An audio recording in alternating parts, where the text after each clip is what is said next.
L'autocompassion est une notion, un concept, une pratique, voire une disposition qui peut être fort aidante pour le conseil d'orientation scolaire et professionnelle, voire plus largement les pratiques du counseling de carrière. Dans le cadre de cette capsule, j'ai rencontré 3 personnes avec qui j'ai eu un échange où nous avons abordé à la fois qu'est-ce que c'est l'autocompassion, quelles sont les stratégies d'intervention pouvant prendre appui sur cette notion, sur ce concept, de même que nous avons eu l'occasion de vivre une courte expérience de ce que peut représenter une action d'autocompassion comme telle.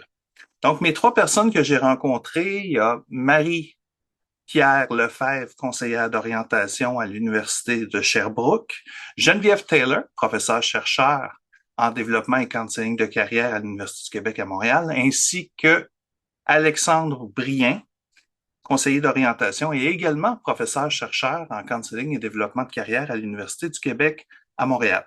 Mon nom est Louis Cournoyer, je suis à l'origine de la création de cette capsule, de son animation, et il me fera plaisir, là, au travers de cette capsule, d'échanger avec les 3 invités afin de vous offrir un aperçu le plus complet possible dans un court laps de temps de comment l'autocompassion pourrait faire partie de vos pratiques. C'est une capsule de sensibilisation, donc on se retrouve à l'instant avec nos 3 invités. Donc, nous voici au moment de notre échange avec les personnes expertes là, sur le sujet. On est sur le thème de l'autocompassion. Euh, Avant qu'on aborde des questions ensemble puis qu'on cherche à trouver des réponses aidantes, éclairantes, évidemment, ce serait bon de se présenter. Fait que je vais y aller à tour de rôle, peut-être avec toi au départ, Marie-Pierre. Oui, bonjour, moi c'est Marie-Pierre Lefebvre, je suis conseillère d'orientation au service de psychologie et d'orientation de l'Université de Sherbrooke, à Sherbrooke. Euh, je parle de mon lien avec l'autocompassion, Oui. donc moi je suis pas une experte, mais j'ai découvert l'autocompassion dans les dernières années, puis je l'utilise maintenant là, tant au plan personnel que professionnel. Puis c'est une approche que j'affectionne particulièrement. Je vois vraiment les bienfaits dans ma vie, puis les effets positifs chez la clientèle étudiante également. Donc, ça me fait plaisir d'être ici pour en parler aujourd'hui. Oui, c'est ça. Tu vas pouvoir nous éclairer sur, dans la pratique, là, comment ça peut s'amener. Puis autant ce que j'entends du point de vue de tes clients, mais que de toi-même là, comme professionnel aussi. Merci. Alexandre? Oui, bonjour Alexandre Brien, je suis professeur-chercheur à la maîtrise en counseling de carrière à l'Université du Québec à Montréal. Je suis aussi conseiller d'orientation.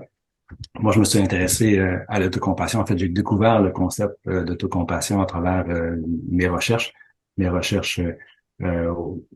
la thèse, au doctorat et encore actuelles. J'ai étudié l'autocompassion là, pour voir l'impact, son rôle de l'autocompassion en contexte de supervision pour le développement des compétences des futurs conseillers et conseillères d'orientation. Parfait. Merci, Alexandre. Tu vas pouvoir nous éclairer là, justement à partir de connaissances issues de tes travaux et de ton expérience aussi. Avec plaisir. Et finalement, Geneviève. Oui, bonjour. Moi, je m'appelle Geneviève Taylor. Je suis professeure en développement et en counseling de carrière aussi à l'Université du Québec à Montréal, donc avec Alexandre. Moi, je m'intéresse beaucoup au lien entre l'autocompassion et la poursuite d'objectifs de carrière et dans mes recherches. Et en même temps, mais j'ai donné beaucoup de formations aussi en lien avec l'autocompassion. Parfait, merci beaucoup.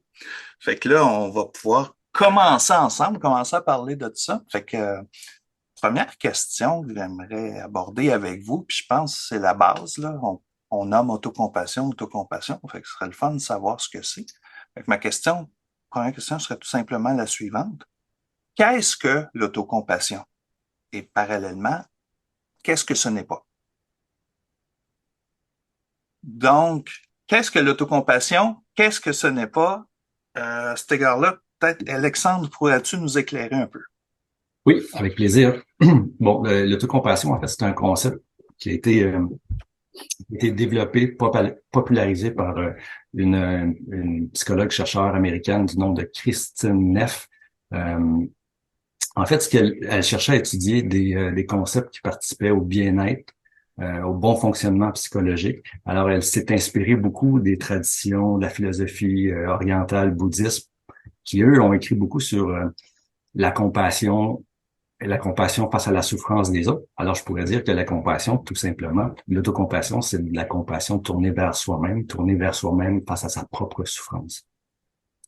Mais plus précisément, Neff, elle l'a défini d'une façon, je dirais, plus scientifique aussi. Elle l'a opérationnalisé à travers trois composantes, trois dimensions qui sont interreliées, mais qui se nourrissent les unes aux autres. Alors, il y a une première composante de bienveillance, c'est-à-dire de se montrer bienveillant, compréhensif envers soi-même dans les moments de souffrance ou dans l'échec, plutôt que de se monter autocritique. On sait que dans nos sociétés, on a plutôt tendance, devant l'échec ou la souffrance, à s'auto-critiquer. Alors, elle prône de plutôt se montrer bienveillant. Il y a une deuxième dimension, c'est celle de la pleine conscience. Elle est peut-être un peu plus connue aussi comme dimension. La pleine conscience, en fait, c'est d'être présent et attentif à ses propres émotions, à ses propres pensées, ses sensations, sans chercher à les éviter. Ça permet une certaine prise de distance face à son expérience et pas de se suridentifier à ces pensées-là ou à ces émotions-là pour voir l'utilité que ça a. Puis, une dernière composante, c'est celle de la commune humanité. C'est le fait de percevoir que l'expérience de souffrance ou d'échec, ça fait partie de la condition humaine. Comme autrement dit, personne n'est parfait, on est tous un peu dans le même bateau. Et le fait de sentir qu'on fait partie de cette commune humanité-là, ça nous aide aussi à se sentir connecté avec les autres plutôt que de s'isoler. On a tendance souvent, en période de souffrance ou d'échec, de sentir qu'on est un peu tout seul dans ce bateau-là, que ça arrive juste à nous, qu'on a tendance plutôt à s'isoler, alors que l'autocompassion va nous aider plutôt à se sentir connecté avec les autres. Là. Alors, ces trois composantes-là constituent qu'est-ce que c'est l'autocompassion, finalement. Très intéressant, surtout qu'on est moins familier avec le dernier que tu as nommé, hein, la commune humanité. Ça semblait être de l'acceptation, mais amener vraiment à un autre niveau, là, un niveau plus social, plus global. C'est comme la faillibilité de l'être humain, de savoir que tout le monde fait les erreurs, ça fait partie de ce qu'on est, ça fait partie de la condition humaine finalement. Excellent. Toi aussi, Geneviève, tu t'intéresses à l'autocompassion au niveau de la recherche, fait que tu as sûrement eu l'occasion de te poser cette question-là de tout bas, de tout côté. C'est quoi l'autocompassion, puis qu'est-ce que c'est pas?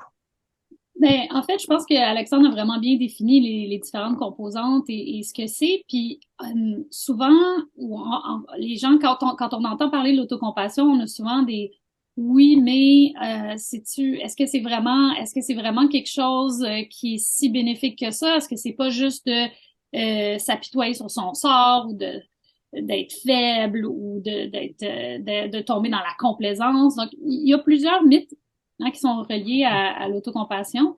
Puis justement, ce qui est intéressant, c'est que Kristin Neff a pris ces mythes-là et a démontré justement que c'était souvent le contraire. Donc, par exemple, il y a beaucoup de gens qui vont dire ouais, mais l'autocompassion, c'est pas juste se prendre en pitié puis faire oh pauvre moi, puis ça va pas, puis en fait, ce qu'elle a trouvé, c'est le contraire, c'est que quand on a une attitude d'acceptation avec soi-même, c'est un peu comme souvent quand nos amis vont avoir un échec ou un collègue de travail, ou on va avoir tendance à être beaucoup plus dans la compassion avec eux, tu sais, mais c'était difficile aujourd'hui ta présentation, tu sais, je sais, c'est vraiment stressant en ce moment, il y a eu le changement d'heure récemment, tu sais, on a tendance à parler à la personne de façon lui montrer de l'autocompassion, que tu sais, c'est correct de faire une erreur et tout ça. Et d'habitude, la personne se sent beaucoup mieux après. Et donc, c'est pas se prendre en pitié, c'est en fait, c'est de moins s'autocritiquer, de pas se flageller soi-même pour une petite erreur que tout le monde peut faire. Puis, comme Alexandre, tu disais, c'est l'humanité commune. On a tous fait des erreurs. Ça fait en sorte qu'on se sent moins seul. Donc ça, c'est le premier mythe. Le deuxième, c'est il y a beaucoup de gens qui vont dire ouais, mais c'est comme être faible. Tu sais, l'autocompassion, c'est comme si tu disais, t'es pas tough. Tu sais, tu vas pas comment dire, tu vas juste t'asseoir puis faire, ah, c'est correct, puis ça va probablement pas te motiver. Alors, il y a beaucoup de gens qui vont dire ça, qui vont dire, mais moi, pour être motivé, j'ai besoin, tu sais, de me fouetter un petit peu, tu sais, de me dire, ben oui, là, c'est pas grave, tu sais, t'as mal fait ça, non, faut que tu recommences, faut que tu travailles plus fort, faut que tu... Et puis, ça rejoint un peu les pensées, tu sais, l'autocritique, là, que tu disais tantôt, Alexandre. Puis, c'est drôle parce que dans plusieurs recherches, on trouve que c'est le contraire, que quand les gens ont de l'autocompassion pour eux-mêmes, ils peuvent comme, ils ont eu un échec, ils s'acceptent, après ça, ils peuvent passer à autre chose et continuer à travailler sur leur projet. Plutôt que rester acharné sur un sentiment de déficit, là. C'est ça, ou de honte, hein, parce qu'on sait que la honte, ça nous garde dans une espèce de mode de système nerveux sympathique activé, là, qui serait comme un peu un instinct de survie, puis on gèle. Donc, on peut pas être motivé à continuer. Donc, c'est justement, ça augmente la motivation. Puis, le dernier mythe, dont je voulais parler, c'est le fait qu'il y a des gens qui vont dire, oh, mais c'est comme être égoïste un petit peu, tu sais, tu penses juste à toi. T'es seulement concentré sur toi, tu vas être complaisant un petit peu dans ta misère. Puis ce qu'on trouve, c'est que ce qu'on voit, c'est que c'est le contraire, c'est que quand tu peux avoir la compassion avec toi-même, naturellement, tu n'as plus tendance à en avoir avec les autres.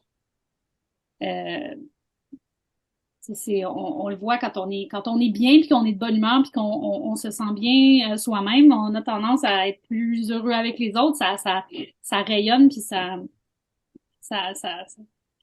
déteint sur les autres, là. C'est un petit peu la même chose avec l'autocompassion. Là, je voulais t'amener sur quelque chose, Geneviève, pendant que tu es là-dessus. Ça, tu me parles, j'entends parler d'un fois du yin et yang de l'autocompassion. Oui. C'est quoi ça? OK. Oui, ben ça, je pense que c'est une phrase de Christine Neff, justement, qui, dans un de ses livres, elle parlait du yin et du yang de l'autocompassion. Dans le fond, les deux côtés de la même médaille, mais c'est comme deux côtés complémentaires qui se complètent. Donc, et puis ça revient un peu à dire, ben, l'autocompassion, quand on en parle, puis quand on y pense, on pense souvent au yin, qui est comme le côté peut-être plus réconfortant, aimant, doux, la portion peut-être plus de bienveillance envers soi-même, ce qui est vraiment important dans le fond, pour s'aider à s'apaiser quand on a un échec ou qu'on a de la souffrance. Et puis, mais il y a aussi l'autre côté de l'autocompassion elle va appeler le yang, ou dans son dernier livre, elle appelait ça fierce self-compassion. Je sais pas comment je dirais ça en français, mais en tout cas, c'est dans le fond, c'est le côté un peu mère protectrice. Tu sais, je pense juste à un ours qui essaie de protéger ses petits au printemps, là. Sauf que le petit est en soi-même. Le petit, c'est en soi-même, exactement. Donc, ça, c'est le fait d'établir des limites pour soi-même, de savoir comment dire non, le côté plus protecteur de soi, de son énergie. Puis aussi, le côté comme empowerment, hein, tu sais, de dire, mais je peux avoir de la compassion envers moi-même quand j'ai eu un problème ou quand il y a eu, disons, j'ai été attaquée. Tu sais, ça pourrait être quelque chose comme je sais pas, j'ai été harcelée dans l'autobus. Je sais pas. Et avoir de la compassion pour soi-même, de la compassion pour le fait qu'on est fâché, puis après ça, pouvoir faire quelque chose pour changer la situation. Donc, c'est la portion peut-être dont on parle moins en lien avec l'autocompassion. Intéressant. Alexandre, y a-tu quelque chose que tu voulais ajouter là-dessus, ou Marie-Pierre?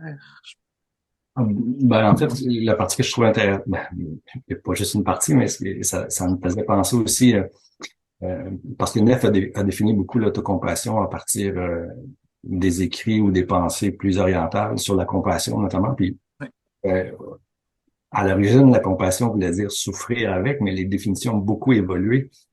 Et c'est pas juste de souffrir avec une autre personne, c'est aussi avoir l'envie, avoir la motivation aussi de faire quelque chose dans la mesure du possible pour enlever la souffrance à l'autre. Fait qu'il y a une dimension d'action que Geneviève fait ressortir par rapport à la motivation d'agir puis de s'en sortir, que je trouve aussi super intéressant. Tu sais, il y a une position, oui, d'acceptation, mais il y a une position d'acceptation et il y a quelque chose dans le mouvement qui se fait après. Là. On reste pas Oui. inactif. Là. Ça, je trouve ça important aussi de le souligner. Là. J'ai bien entendu de vous autres, là, c'est la critique facile qu'on pourrait faire, c'est que l'autocompassion, c'est passif, je reste dans mon coin, j'affronte pas les choses, tu sais, je vais dans les mythes, Ouais. alors que c'est le contraire, puis c'est le paradoxe de la chose, c'est-à-dire c'est une action par une sorte de contact avec soi-même, puis d'écoute de soi, puis de mobilisation de soi au travers de tout ça. Je pense que ça nous a permis là, d'avoir une bonne idée globale pour l'instant de c'est quoi l'autocompassion. Là, on va essayer d'aller plus dans le côté pratique de la chose, comment ça s'exprime, comment ça s'agit. À ce niveau-là, j'arriverai avec une deuxième question pour vous, puis c'est la suivante, c'est comment l'autocompassion peut-elle s'appliquer? Donc, si on voulait là, se représenter ça, de quelle façon ça peut s'appliquer? Donc, comment ça peut s'appliquer? Je dirais que toi, Marie-Pierre, là-dessus, pour cette deuxième question-là, toi, tu es conseillère d'orientation. Tu as parlé au début que toi, comme personne, tu t'en sers avec tes clients. Ça s'applique comment, là? Je vais faire exprès, cette affaire-là. Oui, je peux donner des illustrations, ça va me faire plaisir, mais je sais pas si avant on voulait compléter avec la portion des bienfaits là, de l'autocompassion, ce que la recherche nous dit. Ben, je proposerais qu'on le fasse peut-être au travers de la suite, mais c'est un bon point, je le retiens. Oui. OK, parfait. Mais en fait, peut-être avant de donner des exemples plus concrets, je trouvais ça intéressant là, avec ce que Geneviève et Alexandre ont nommé tout à l'heure. Dans notre société de culture de performance, avec notre rythme de vie effréné, on est bombardé d'informations, on a les réseaux sociaux, je pense à ma clientèle étudiante, là, ils sont beaucoup sur les réseaux sociaux. Ça entraîne toutes sortes de comportements là, de comparaison, puis d'autocritique aussi. Donc, c'est pour ça aussi l'autocompassion, ça m'apparaissait important à intégrer dans ma pratique, là, étant donné justement ce contexte social-là. Puis aussi, ben, tout ce qu'on voyait chez les étudiants comme souffrance, détresse psychologique, certains ont des troubles de santé mentale, troubles d'apprentissage, anxiété de performance. Donc, ça venait vraiment être une approche intéressante pour aider les gens à travers tout ça. Puis l'autocompassion aussi, je trouve ça intéressant, c'est somme toute à la portée de tout le monde. Tu sais, c'est quand même, il y a des exercices assez simples qu'on peut tenter de mettre en place. Bien sûr, si on veut en profiter pleinement, ça prend une certaine pratique, mais il y a quand même des éléments quand même faciles à essayer, à tenter. Donc, au niveau de ma pratique, j'avais comme pensé à 3 exemples, en fait, aujourd'hui. La première activité que je propose parfois à ma clientèle, c'est ce que j'appelle la prise de température intérieure. Donc, c'est la composante plus pleine conscience de l'autocompassion. Donc, ça peut être une activité utile pour les gens qui sont peu en contact avec leur ressenti, qui ont tendance, soit en raison de symptômes anxieux ou pas, à aller vers l'évitement émotionnel, tu sais, à s'occuper beaucoup, être dans le multitâche, ou des gens qui sont très axés sur le rationnel, le raisonnement, puis un peu moins sur le côté émotionnel.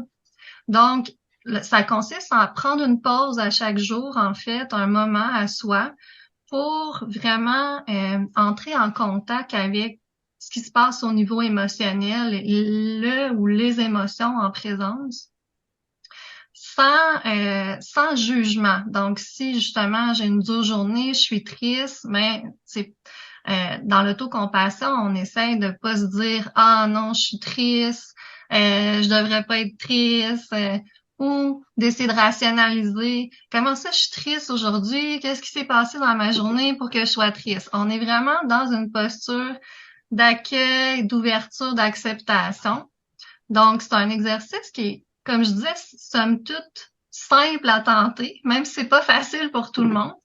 Ce que ça permet, c'est vraiment une prise de contact avec soi-même. C'est de se familiariser avec l'acceptation de toutes les émotions, que ce soit des émotions agréables ou désagréables.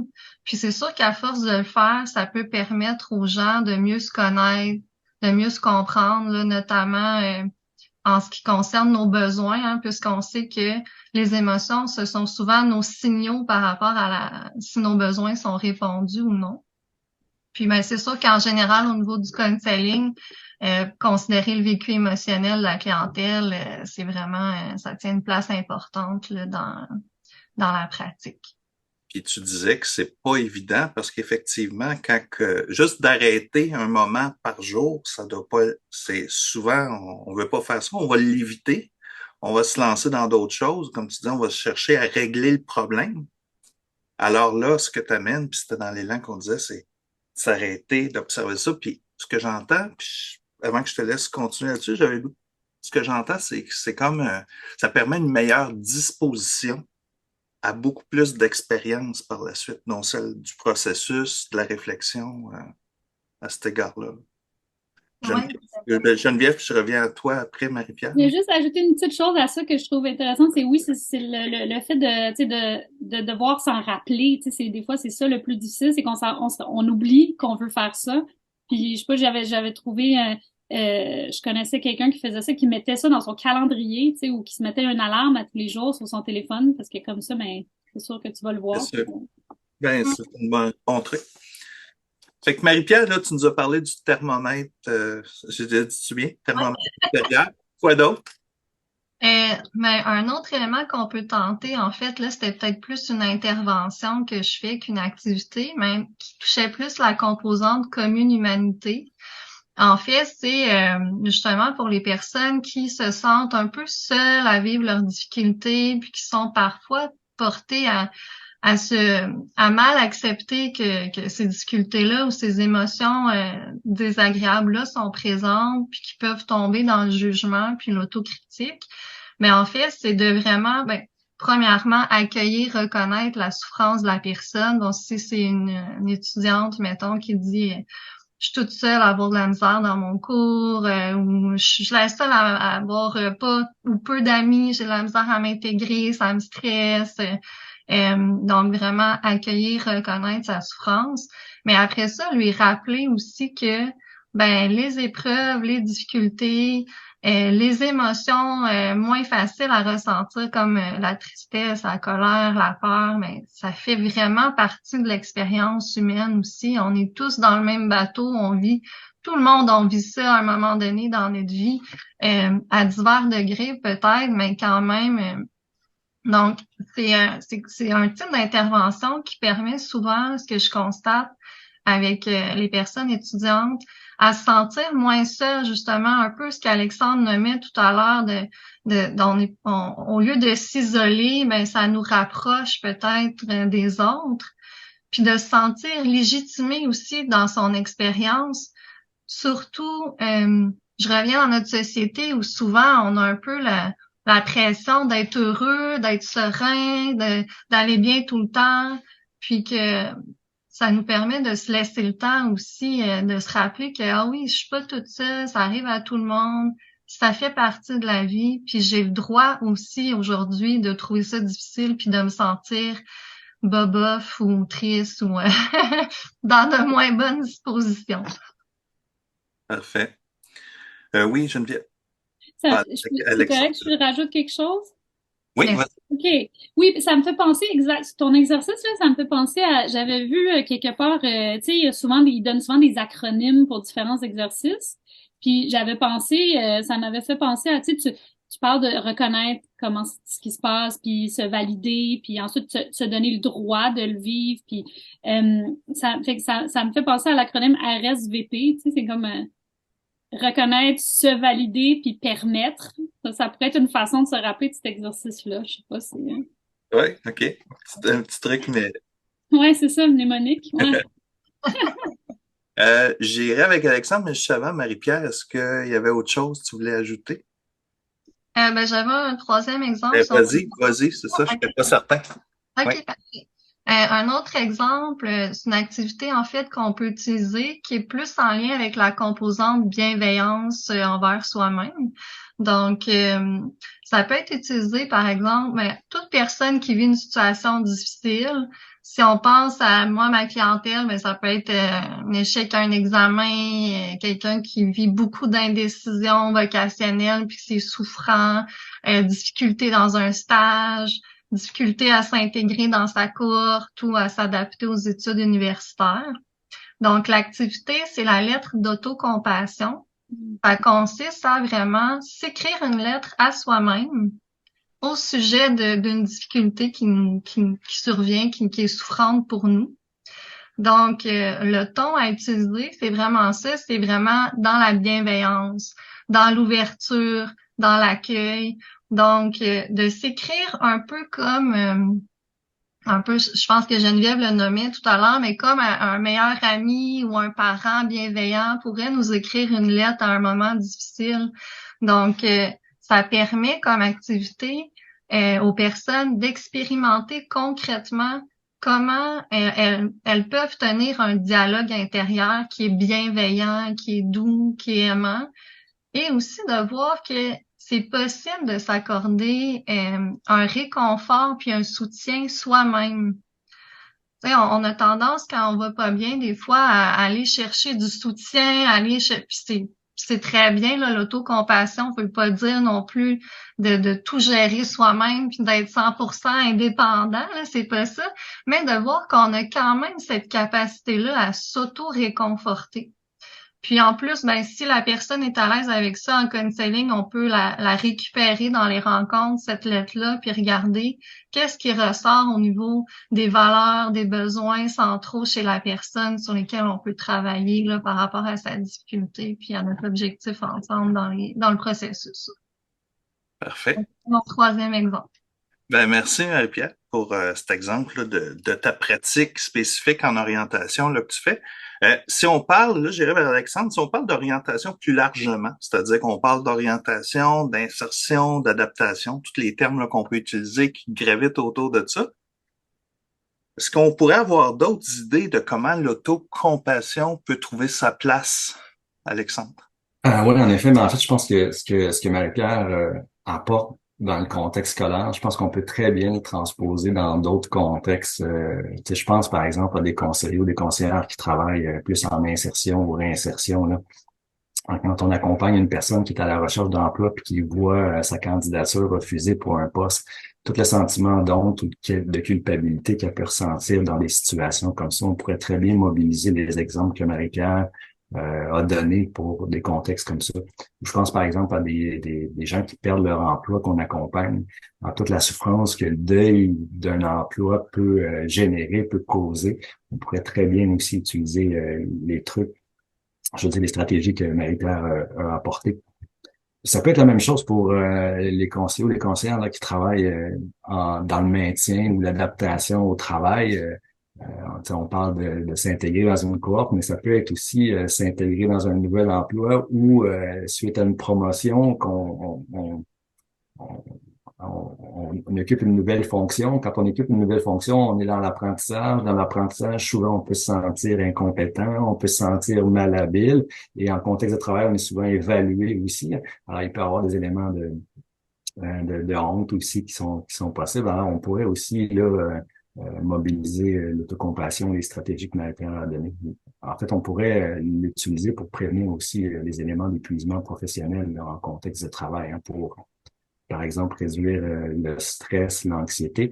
Alors, on sait qu'il y a quand même, la recherche nous dit, hein, il y a des liens qu'on peut faire entre l'autocompassion et la réduction de l'anxiété et du stress là, chez les travailleurs. Je pense que Geneviève aussi a des éléments aussi à apporter là-dessus. Oui, sur ce qu'on sait de la recherche. Oui, ben oui. Donc c'est ça. Les recherches démontrent que ça va diminuer le sentiment de honte, d'anxiété, comme tu disais, dépression, puis aussi que ça diminue le perfectionnisme. niveau de perfectionnisme, ça augmente la satisfaction de vie, l'optimisme. Puis, ce qui est intéressant, puis ce que tu nommais tout à l'heure, Marie-Pierre, ta clientèle qui, tu sais, qui peut vivre beaucoup d'indécisions de carrière, d'indécisions vocationnelles. Mais il y a une étude que j'ai menée avec une de mes étudiantes à la maîtrise récemment, puis avec des clients d'un centre, d'un service à la fois d'employabilité et d'orientation. Puis, on a vu que sur le long terme, sur à peu près une période de à peu près 6 mois, les gens qui avaient plus d'autocompassion avaient aussi beaucoup moins des décisions de carrière 6 mois plus tard. Après avoir aussi, pendant ce temps-là, il y avait leur processus là, qui se passait. Puis, on voit aussi que dans d'autres recherches que ils ont une meilleure qualité de motivation. Ils vont poursuivre des objectifs qui sont plus, justement, comme tu en parlais tout à l'heure, plus reliés à leurs valeurs ou à ce qui est vraiment important pour eux. Donc, c'est intéressant de voir ce lien-là dans la pratique, mais aussi dans la recherche. Oui, Alexandre? Oui, Louis, si je peux ajouter aussi pour la question comment on peut l'appliquer, je pense qu'on peut l'appliquer aussi pour nous, hein, comme professionnels, la relation d'aide. Hein. On sait il y a des recherches qui le montrent là, qu'il y a une prévalence plus élevée d'épuisement professionnel pour des gens qui se retrouvent dans des positions, je vais le dire largement, là, des aidants, hein, des personnes aidantes au sens large. On va souvent utiliser le terme fatigue de compassion. Fait qu'on n'est pas loin de notre sujet d'ailleurs avec ça. Hein? Exactement, c'est un terme qu'on entend de plus en plus. On entend aussi maintenant parler de traumatisme secondaire ou vicariat. C'est-à-dire, c'est un stress qui est généré par le fait d'aider des gens qui sont en souffrance ou qui vivent des traumatismes, hein, comme le fait d'être constamment en présence de la souffrance de l'autre. Hein, ça peut causer cette fatigue-là aussi qu'on a. Alors, l'autocompassion là, pourrait venir. En fait, ça pose la question pour moi, comment les conseillers ou les conseillères ou les intervenants dans notre domaine, comment ils arrivent à prendre soin d'eux-mêmes pour rester disponibles aux personnes clientes, par exemple. Okay. Moi, je sais que dans le cadre des études que j'ai fait, il y a eu beaucoup d'études qui ont été faites sur des étudiants ou des étudiantes en formation en counseling et en psychothérapie, parce qu'on sait que c'est des formations qui sont souvent exigeantes, qui sont demandantes aussi. À prendre le rôle d'intervenant ou d'intervenante, surtout quand on voit la première fois, on voit des premiers clients ou des premières clientes. C'est des expériences qui sont souvent déstabilisantes, anxiogènes, qui sont souvent source de honte aussi, hein, surtout quand on est supervisé, on apprend un travail, on est malhabile et il y a quelqu'un en plus qui évalue notre performance. Alors, moi, c'est dans ce cadre-là que je me suis intéressé à l'autocompassion. Les études nous montrent que ça a un impact significatif sur la réduction du stress, de l'anxiété. Et des étudiants, des étudiantes en formation qui ont participé à des formations pour développer l'autocompassion, ils ont rapporté plusieurs bénéfices très intéressants aussi pour la relation d'aide. Ils sentaient une meilleure qualité de présence thérapeutique avec leurs personnes clientes. Ils sentaient aussi qu'il y avait eu des bénéfices au niveau de leur capacité d'empathie, de présence à soi, de présence aux autres. Et dans le cadre de ma recherche, on a pu faire un lien aussi entre le développement de la conscience réflexive et de l'autocompassion. C'est-à-dire que plus les étudiants, les étudiantes pouvaient ressentir de l'autocompassion pour eux, plus ils arrivaient aussi à continuer de se regarder, continuer de rester ouverts à l'apprentissage et ça participait au développement de leur conscience réflexive. On sait que c'est une compétence qui est très centrale là, pour les conseillers ou les conseillères. Là. Ben, merci. Je pense que ça nous a permis. Oui, Geneviève, vas-y. Est-ce que je peux rajouter quelque chose aussi avec Oui. parce que tu me fais penser à justement au travail que j'ai fait avec des enseignants qui sont aussi un peu comme la relation d'aide qui est un peu différente là, mais quand même avec une classe au complet devant soi toute la journée. Puis j'ai déjà fait des formations là avec une collègue à l'Université de Virginie où c'était comme un programme qu'elle a bâti en fait qui est pas mal basé sur l'autocompassion, la pleine conscience puis la régulation émotionnelle.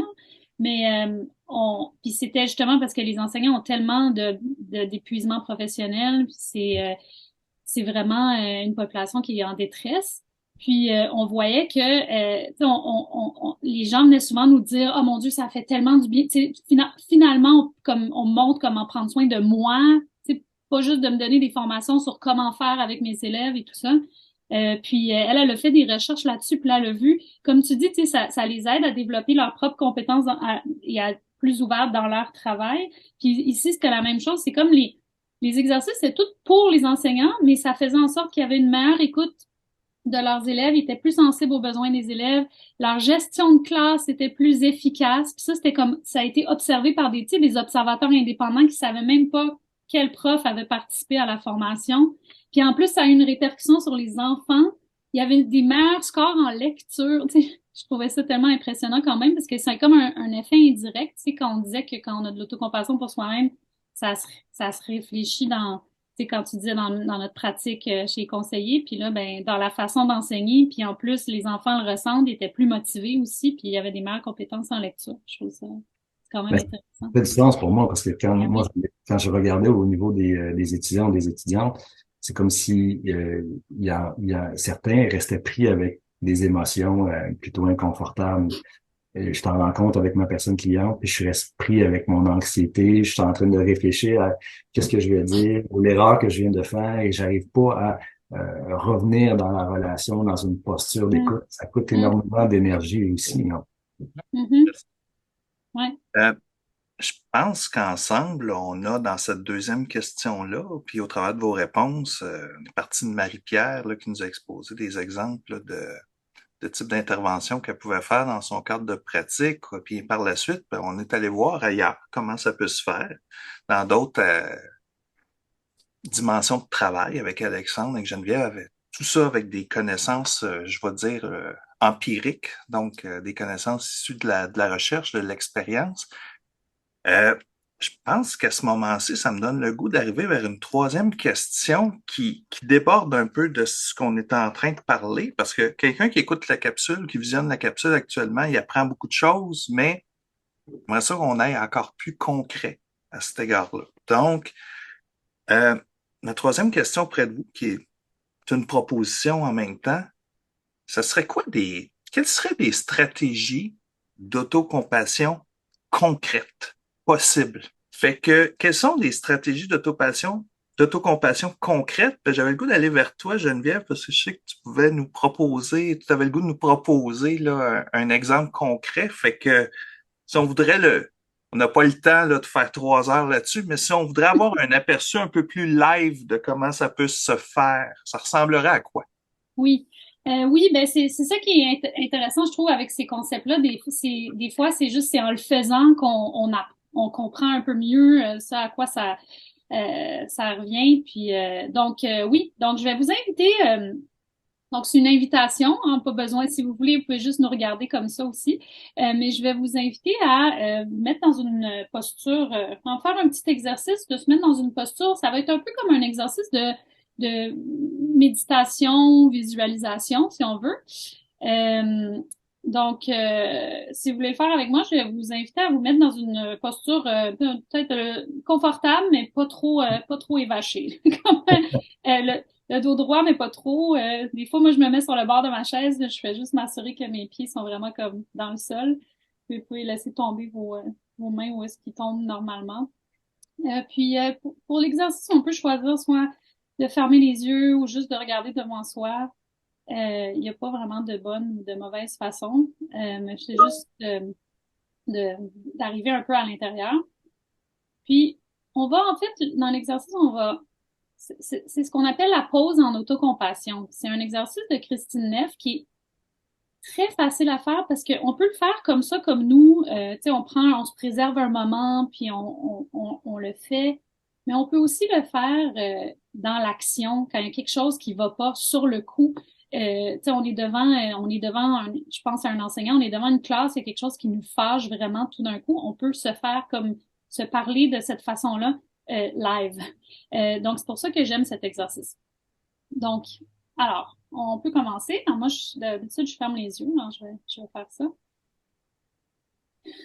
Puis, on va commencer l'exercice, juste prendre 3 grandes respirations juste pour se déposer.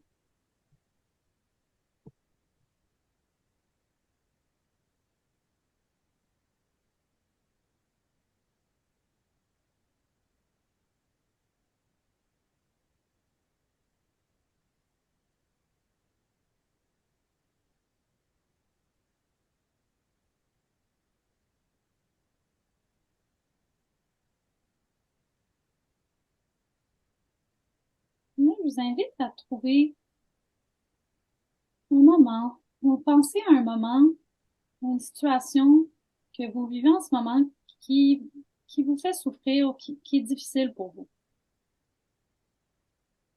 C'est important de choisir quelque chose qui est quand même une vraie difficulté, mais qui est pas nécessairement très, très intense ou qui serait comme choisissez quelque chose qui, disons, de difficulté moyenne. Donc, ça peut être justement un échec qu'on a eu à un examen, une difficulté que vous vivez avec un collègue, une collègue, euh, une situation difficile avec un membre de la famille, quelque chose en ce moment que vous savez qui vous fait souffrir.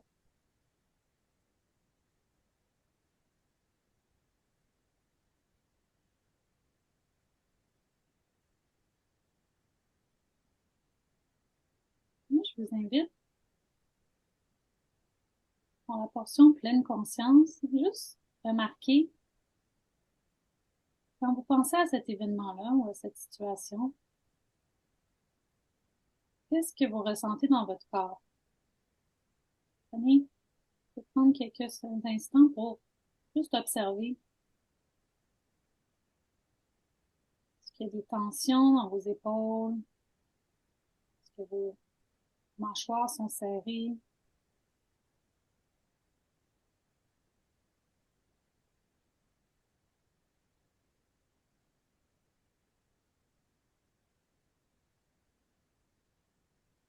Est-ce que vous remarquez certaines émotions, certaines pensées qui vont ressortir?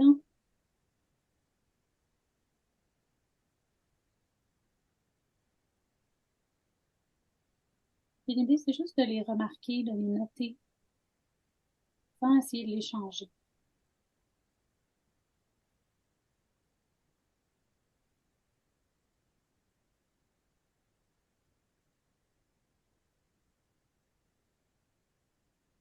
La prochaine étape, c'est se rappeler justement de notre commune humanité.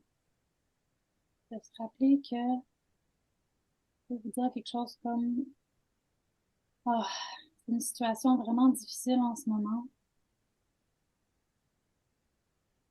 Ça va pas. Il y a beaucoup de personnes qui vont vivre leur version de cette situation difficile. Ou ça peut être, je suis pas la seule, je suis pas le seul à vivre ça. On a tous souffert de cette façon-là, d'une façon ou d'une autre. On peut prendre, juste se répéter ces phrases-là, une fois ou deux.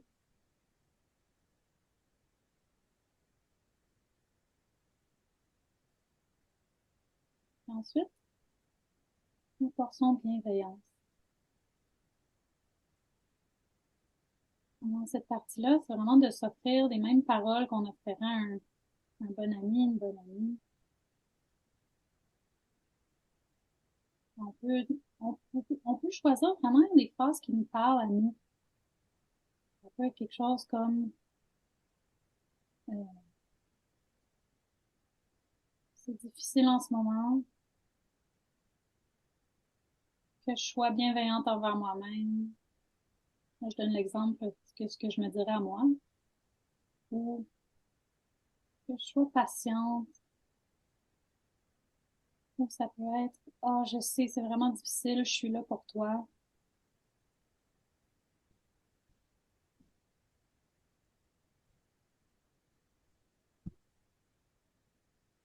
On peut se parler directement ou se parler comme si on était quelqu'un de l'extérieur. Juste choisir une ou deux phrases, puis se les répéter quelques fois. Moi, c'est que je sois patiente envers moi-même, que je m'accepte comme je suis.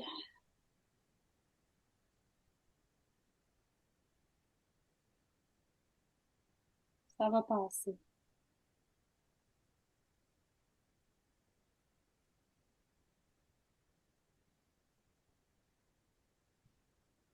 Ensuite, on peut prendre, juste pour revenir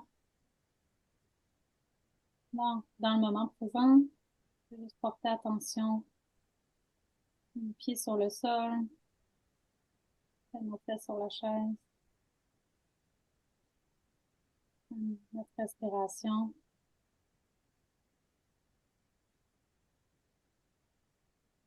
Puis, quand on est prêt, on peut ouvrir les yeux.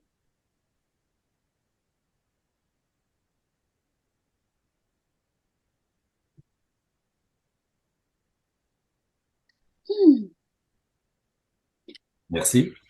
Oui. Alors voilà, c'est une pause en autocompassion qu'on peut faire dans l'autobus. Comme on peut faire ça, on n'est pas obligé d'avoir les yeux fermés. On peut vraiment faire ça n'importe où. Puis les questions, bon d'habitude quand je fais ça, on va pas le faire dans la capsule, mais je vais poser des questions un petit peu, donc de voir comment est-ce que c'était pour vous de faire cet exercice-là. Ça peut être vraiment difficile de se parler comme ça, surtout quand on le fait jamais. Ça peut même être bouleversant. Puis c'est normal, ça peut euh, surtout quand on n'est pas habitué. Puis je pense que ce qui est important aussi, c'est que si ça devient trop de faire l'exercice, tu sais, des fois, ça peut justement faire sortir plein d'émotions, mais il y a aussi, il faut avoir de l'autocompassion avec soi-même, même dans l'exercice, de dire, OK, là, c'est peut-être un peu trop, ou j'ai peut-être choisi une situation trop difficile, je vais prendre une pause. Comme ça fait partie, tu sais, c'est comme d'avoir de l'autocompassion dans son exercice Oui, d'autocompassion. c'est ça, exactement. Puis ce que j'entends aussi, c'est que si, mettons, on réalise ce type d'expérience-là, on peut le réaliser seul, mais on peut aussi être une personne cliente qui est accompagnée à ce niveau-là. Mhm, Je mhm, pense que la personne conseillère en counseling de carrière, en orientation, elle peut être là aussi pour aider la personne à verbaliser son expérience, tu sais, verbaliser ses sensations, verbaliser, des fois d'aider un peu plus à mettre des mots sur mhm. l'expérience. Puis dans ce cas-là, on parle de mots ressentis, là. C'est pas des mots juste Ouais. conceptuels, là. C'est des mots sur une expérience ressentie. C'est fort intéressant. Merci Geneviève pour ça. Euh, on a pris un bon temps là-dessus, mais il y a peut-être, en même temps, j'aurais le goût d'aller aussi pour votre côté, Marie-Pierre, Alexandre. Est-ce qu'il y a autre chose auquel on pourrait penser? Geneviève nous a amené un excellent exemple, une excellente pratique. D'autres exercices auxquels on peut penser par rapport à ça? Peut-être Marie-Pierre, je reviendrai à toi là-dessus. Oui, mais si je pense au livre là, de Christine Neff, justement, S'aimer, mais elle parlait il y a plusieurs exemples là, d'activités qu'elle donne dans son livre. Par exemple, au niveau de la pleine conscience, pour s'approprier cette dimension-là, mais c'est tout simplement de tenter de faire une activité en pleine conscience dans sa journée ou dans sa semaine. Puis ça peut être vraiment n'importe quoi, là, prendre un repas, laver sa vaisselle, se brosser les dents, aller prendre une marche. Donc l'important, c'est d'être centré sur cette expérience-là. Tu sais, on a parfois tendance à être tout le temps dans plusieurs tâches en même temps. Donc, puis de prendre le temps de voir qu'est-ce que ça nous fait ressentir au niveau des sensations, quelles émotions sont en présence, quelles pensées sont en présence. Donc, une activité en pleine conscience. Il y a aussi le journal de gratitude qui comme Mhm. était à la mode aussi là dans les dernières années. Puis je trouve ça important d'en parler aujourd'hui parce que je me dis on a beaucoup parlé de souffrance puis de détresse, mais c'est important aussi euh, on puisse s'accorder le droit de savourer comme être humain nos moments heureux, nos moments joyeux, nos moments de satisfaction, nos fiertés. Donc, ça peut être justement par la tenue d'un journal comme ça où on l'écrit, ou ceux qui aiment moins l'écriture, c'est tout simplement de faire un retour mental sur la journée puis de voir, bon, ben, j'ai de la gratitude pour parce qu'il faisait soleil puis ça m'a fait du bien parce que j'ai croisé une amie, on s'est souri parce que ça peut être juste des petites choses mais tout ce qui a été comme bien contribué à notre mieux-être dans la journée. Et c'est comme tu le dis un peu, hein, ça peut être, c'est pas obligé d'être important pour tout le monde. C'est important pour soi. Oui. Et moi, je trouve que les gratitudes, ça a l'air banal a priori, Mhm. mais répété journée après journée, après journée, ça restructure, ça reprogramme notre façon de penser, de se disposer à soi puis au monde. Geneviève, dans le même élan, avant que je revienne à Marie-Pierre. Mais je voulais juste rajouter, c'est ça, le gratitude. Ce qui est intéressant aussi, c'est que ça nous permet de, comme tu disais, tu sais, de se centrer sur ce qui est positif, parce que en tant qu'humain, on a comme un biais à aller vers le négatif, puis qu'est-ce qu'on peut améliorer, puis tout ça, mais des fois, on oublie de porter attention au positif, puis ça peut nous aider à s'endormir le soir. Moi, ça m'aide. Tu sais, je leur dis, passer dans ton lit avant de te coucher. C'est comme, alors, on peut dire que tu sais, c'est pas comme une chose de plus à faire sur sa to-do list. C'est comme quelque chose qu'on peut juste intégrer tellement à nos habitudes les habitudes qu'on a déjà. Hein. Ouais. Ou de l'intégrer si on n'est pas habitué d'être dans ce mode-là en même temps. Hein. Parce que, comme tu le dis, aller dans le positif, des fois, faut se donner un élan. Oui. Marie-Pierre, autre chose? Il y avait autre chose que tu voulais ajouter? Mais peut-être une autre technique, et ça va faire un lien, je pense, avec l'expérience qu'on a fait avec Geneviève tout à l'heure, mais dans une situation où, mettons, j'ai eu une mauvaise journée, je me sens pas bien, je me sens triste, mais étape 1, reconnaître encore une fois ce qui se passe. Ensuite, étape 2, se rappeler que ben ça fait partie de l'expérience humaine d'avoir des mauvaises journées, des moments moins faciles. Puis étape 3, de voir mais qu'est-ce que je peux faire pour prendre soin de moi en ce moment, après cette journée-là difficile, prendre soin de, de, de, de ce, de cette souffrance-là qui est là ou cette humeur moins, moins up la vie qui est présente, mais vraiment, qu'est-ce que je peux faire pour prendre soin de moi? Puis ça peut être vraiment, encore là, chacun a ses réponses, mais tu sais, ça peut être juste un bain chaud, appeler quelqu'un, écouter de la musique douce, prendre un petit morceau de chocolat.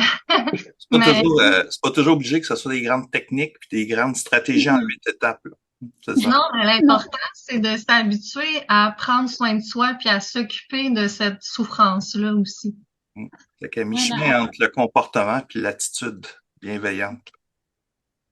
Oui, là, Geneviève, t'allais-tu dire de quoi? J'allais juste à ne pas ignorer. Tu sais, des fois, on a tendance à dire, ouais, je me sens pas bien, mais tu sais, je prendrai soin de ça plus tard. Tu sais, on l'ignore ou on l'évite. Puis là, c'est d'en prendre soin tout de suite avant que ça devienne peut-être quelque chose de plus gros aussi.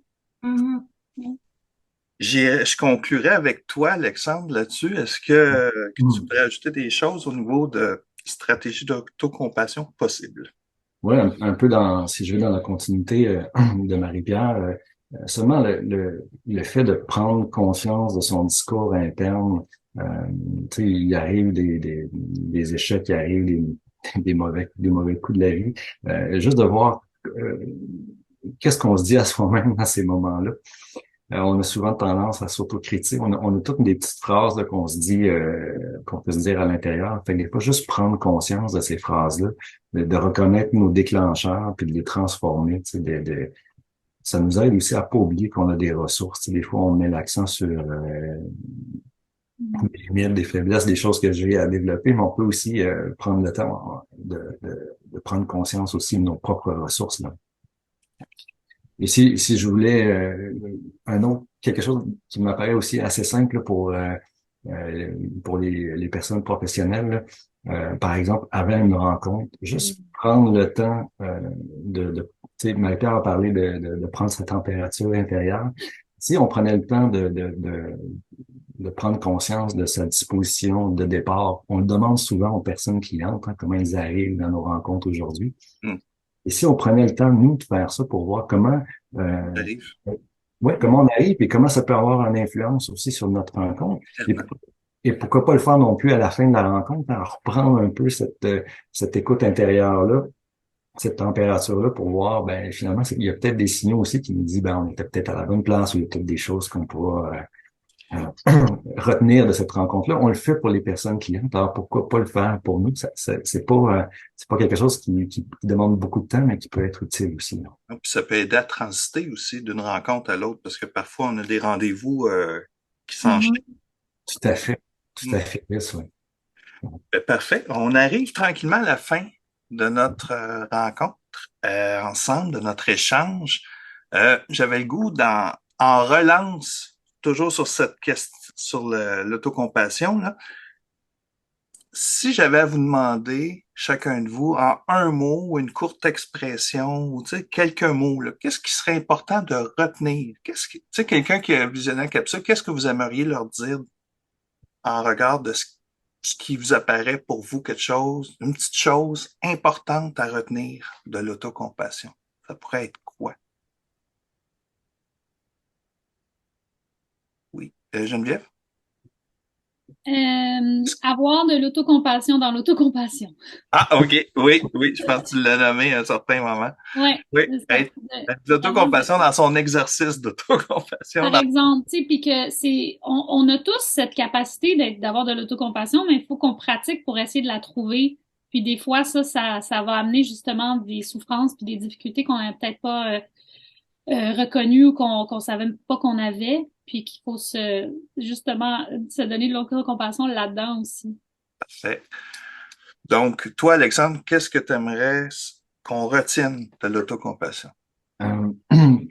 Oui, encourager l'autocompassion pour les autres qui la développent, mais ne pas oublier soi-même aussi, hein, le faire pour soi-même, pour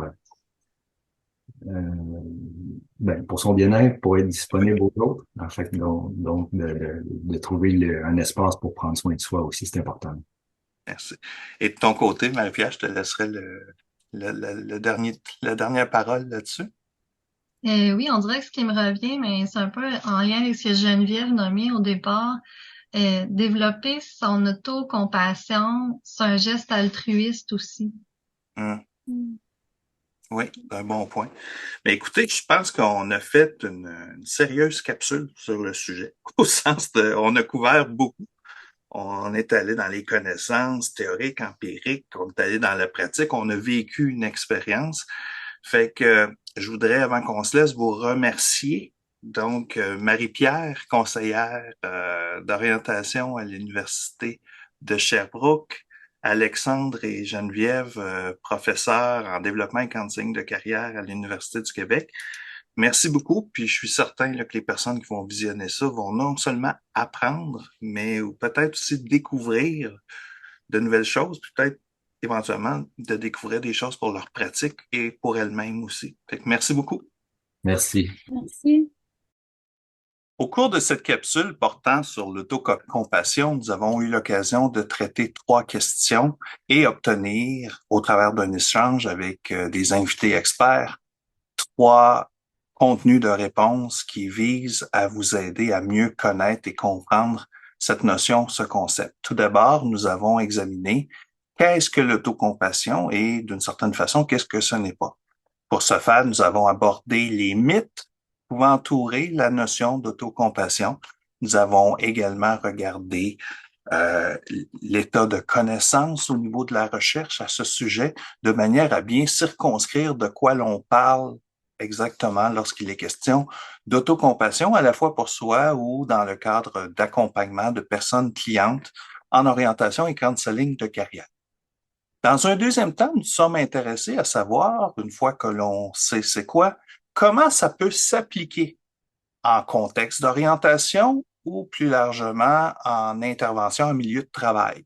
Donc, avec nos 3 invités, nous avons examiné ensemble différentes perspectives d'application possibles, à la fois auprès des personnes, mais aussi, de nouveau, auprès de soi-même comme personne intervenante.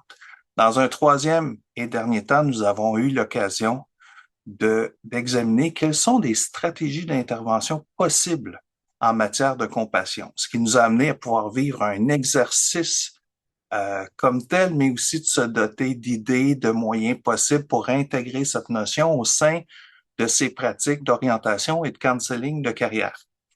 Un grand merci à cet égard à nos 3 invités, à savoir Marie-Pierre Lefebvre, conseillère d'orientation à l'Université de Sherbrooke, Alexandre Brien, professeur-chercheur en développement et counseling de carrière à l'Université du Québec à Montréal, ainsi que Geneviève Taylor, qui est également professeur-chercheur en développement et counseling de carrière à l'Université du Québec à Montréal. Également, je tiens à souligner l'aide pour le montage et le développement technique de cette capsule de Lise Lachance, qui est aussi professeur-chercheur en développement et counseling de carrière à l'Université du Québec à Montréal, ainsi que Marc Dalpé, concepteur multimédia. Mon nom est Louis Cournoyer. Je suis conseiller d'orientation, également professeur de même et chercheur en développement et counseling de carrière à l'Université du Québec à Montréal. Il m'a fait plaisir de vous apporter cette idée de capsule, d'en faire l'animation et de pouvoir, je le souhaite, vous apporter un certain intérêt pour le sujet de cette capsule. À bientôt.